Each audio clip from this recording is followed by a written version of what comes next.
Thank you very much, Mr. Chairman.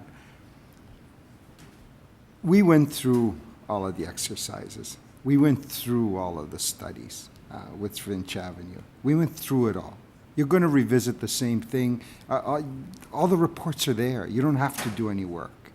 You know, we looked at adding buses. We added buses to Finch Avenue. We got, like, in peak hours now, 39, 40 buses. They stretch 1,600 feet long, and they're all stuck in traffic. It doesn't work. We looked at the hydro corridor, you know, putting a busway, rapid transit busway under the hydro corridor and getting people to walk hundreds of meters through mud. It's not going to work. The TTC, you know, you're chair of a staff that believed in the transit city. They developed it. They developed it after they looked at all of those things.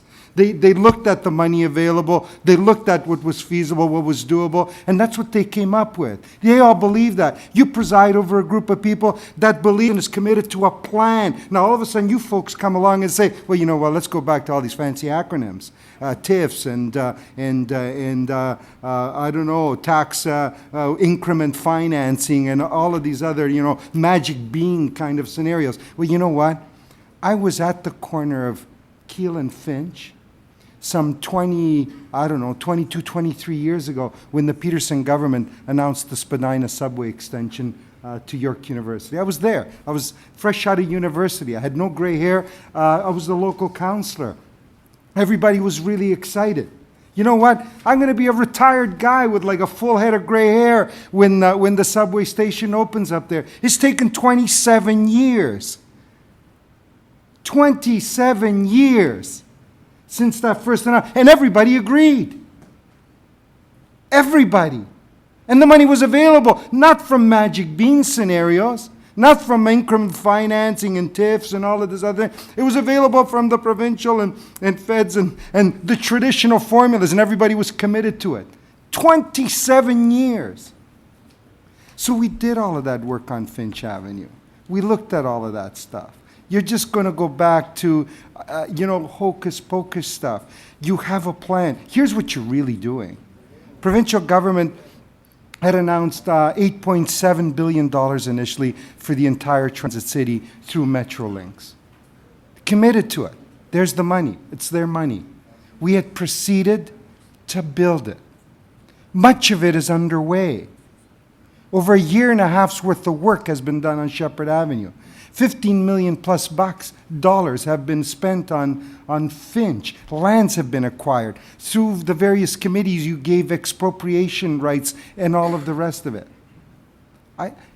They've gone ahead and done all of that work. They've done it. It was on the go. It was, you know, it was imminent a few years down the road. So they altered their formula a little bit and set Finch back. We could live with that. They shortened it. And instead of going from Yonge Street to Humber and eventually out to the airport, it was going to start at Keele and Finch and to Humber. Such an important link. And the TTC numbers, they've done some brilliant studies on this. Those numbers, that station near the interface between that and the Spadina subway would have more people in it than Dupont and Bloor, 2 subway systems. That's an LRT interfacing with a subway line. Talk about use. Some 42,000 plus people on Finch Avenue now stuck in traffic. It doesn't work anymore. Finch Avenue is at gridlock through a whole series of nodes through that corridor, and the buses are simply stuck in traffic full of people. Nobody's moving on that street anymore through rush hour. All your studies are going to show you that. Just go back. You don't need to do anymore. All you need to do is basically reverse this foolhardy decision where you eliminate Finch, the expansion and the improvements on Finch. You transfer that money and you bury it under a section of Eglinton Avenue that it doesn't need. It doesn't need an underground line on that section of Eglinton Avenue. We looked at that. It's wide enough. You can make it work above ground. And you move people.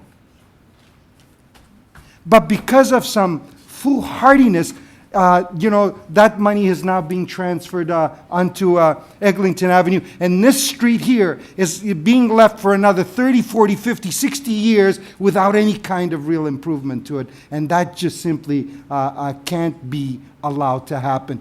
Be bold. There's a lot of you around this table with a lot of experience. There's a new administration with no experience. Save them from themselves. Okay, thank you, Councillor Perruzza.